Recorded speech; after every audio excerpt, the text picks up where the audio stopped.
ये समाज, ये सनातन हिंदू धर्म और ये देश भगवा ध्वज की पूजा करता है, अपना गुरु मानता है।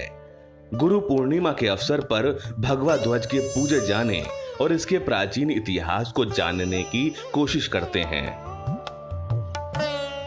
भगवा ध्वज देश का ऐतिहासिक और सांस्कृतिक ध्वज है। यह सनातन धर्म के महान प्रतीकों में से एक है। भगवा ध्वज त्याग, बलिदान, ज्ञान, सेवा, वीरता, शुद्धता और देशभक्ति का प्रतीक है। वैदिक विज्ञान पर आधारित एडवांस कलर थेरेपी के अनुसार भगवा रंग समृद्धि और आनंद का प्रतीक माना जाता है। ज्योतिष शास्त्र में भगवा रंग बृहस्पति ग्रह का पसंदीदा रंग है। यह ज्ञान को बढ़ाने और आध्यात्मिकता का प्रसार करता है। भगवा पवित्र रंग है और युगों युगों से हमारे धार्मिक आयोजनों में और साधु संतों के पहनावे में प्रयोग होता रहा है। सूर्य में विद्यमान आग और वैदिक यज्ञ की समिधा से निकलने वाली आग भी भगवा रंग की है। राम, कृष्ण और गौतम बुद्ध के देश भारतवर्ष में हजारों वर्षों से विदेशी आक्रांताओं और आक्रमणकारियों के खिलाफ ज्यादातर युद्ध भी भगवा ध्वज के तले ही लड़े गए। भगवा रंग पूरी तरह प्रकृति से भी जुड़ा हुआ है। सूर्यास्त और सूर्योदय के समय ऐसा प्रतीत होता है मानो प्रकृति का पुनर्जन्म हो रहा हो।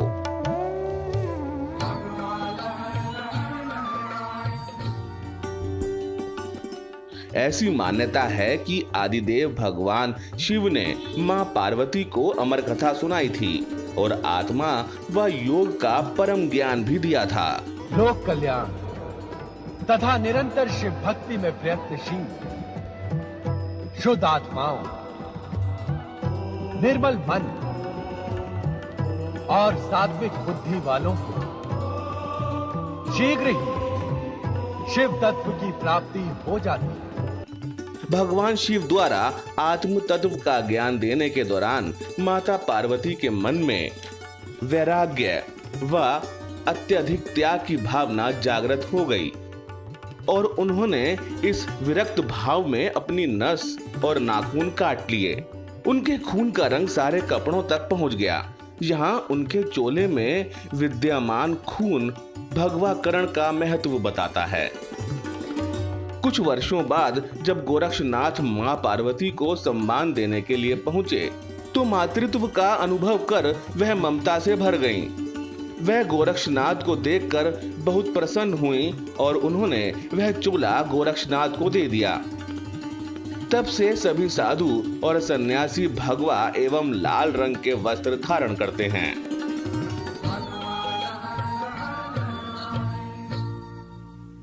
भगवान राम ने रघुवंश की ध्वजा के नीचे रावण से युद्ध किया था। कुर्म और स्कंद पुराणों के अनुसार रघुवंश के ध्वज पर 3 त्रिज्याएं अंकित थीं, जो अग्नि की ज्वालाएं जैसी दिखती थीं।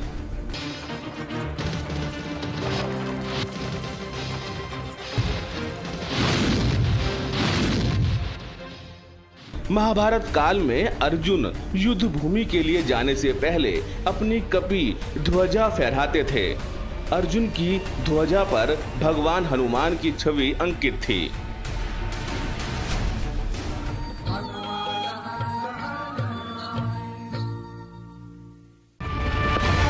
राजस्थान में राणा सांगा और महाराणा प्रताप समेत तमाम राजपूत योद्धाओं ने भगवा ध्वज से वीरता की प्रेरणा लेकर कई ऐतिहासिक युद्ध किए।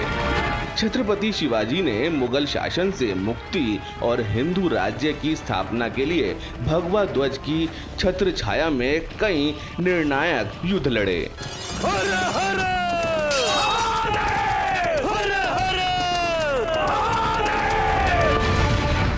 सिखों के 10वें गुरु श्री गुरु गोविंद सिंह ने जब हिंदू धर्म की रक्षा के लिए हजारों सिख योद्धाओं की फौज का नेतृत्व किया, तब उन्होंने केसरिया झंडे का उपयोग किया।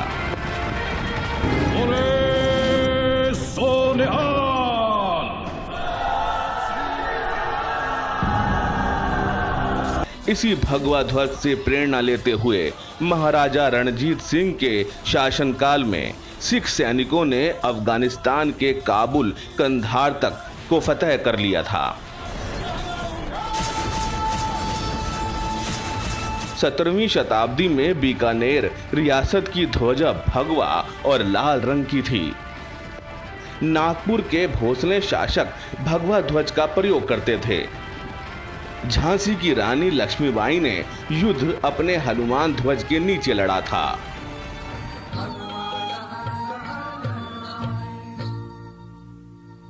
व्यक्ति की कृति हमेशा उसके देशकाल परिस्थिति की मर्यादाओं से बद्ध होती है। हमको विभिन्न देशकाल परिस्थितियों में काम करना पड़ेगा। तो मार्गदर्शक क्या है? तत्व। कृति के पीछे, जीवन के पीछे, विचार के पीछे जो तत्व है, हमारी सर्वसमावेशक, अत्यंत उदार और संपूर्ण विश्व के समस्याओं का उत्तर दे सकने वाले, मूल्य देने वाली हिंदू संस्कृति का, भारतीय संस्कृति का प्रतीक यही ध्वज है। और इसलिए हम इसको गुरु मानकर गुरु पूर्णिमा का दिन करते हैं। भगवा ध्वज को गुरु के रूप में प्रतिष्ठित करने के पीछे संघ का दर्शन यह है कि किसी व्यक्ति को गुरु बनाने पर उसमें पहले से कुछ कमजोरियां हो सकती हैं या कालांतर में उसके सद्गुणों का क्षय भी हो सकता है, लेकिन ध्वज स्थायी रूप से श्रेष्ठ गुणों की प्रेरणा देता रहा है। राष्ट्रीय स्वयंसेवक संघ ने मुख्यतः 3 कारणों से भगवा ध्वज को गुरु के रूप में स्वीकार किया है। ध्वज के साथ ऐतिहासिकता जुड़ी है और यह किसी संगठन को एकजुट रखते हुए उसके विकास में सहायक होता है। भगवा ध्वज में सांस्कृतिक राष्ट्रवाद की वह विचारधारा सर्वाधिक प्रखर रूप में प्रतिबिंबित होती है जो संघ की स्थापना का प्रबल आधार है। किसी व्यक्ति की जगह सांस्कृतिक राष्ट्रवाद के प्रतीक भगवा ध्वज को सर्वोच्च स्थान देकर संघ यह सुनिश्चित करने में सफल रहा कि वह व्यक्ति केंद्रित संगठन नहीं बनेगा। संघ के सर्वोच्च पदाधिकारी, संघ प्रमुख समेत सभी स्वयंसेवक भगवा ध्वज को सादर नमन करते हैं। संघ की अनेक शाखाओं में वर्ष पर्यंत प्रतिदिन फहराया जाने वाला भगवा ध्वज कई दशकों से सांस्कृतिक राष्ट्रवाद की प्रेरणा देता रहा है। यही कारण है कि संघ के स्वयंसेवक अपनी विचारधारा के साथ बड़ी गहराई से जुड़े रहते हैं। यह भगवा ध्वज हिंदू समाज के सतत संघर्षों और विजयश्री का साक्षी रहा है, इसलिए ये देश और समाज की संस्कृति का अहम हिस्सा है। हिंदू संस्कृति हमारे देश की जीवन रेखा है और भगवा ध्वज हमारी हिंदू संस्कृति का सबसे महान प्रतीक है।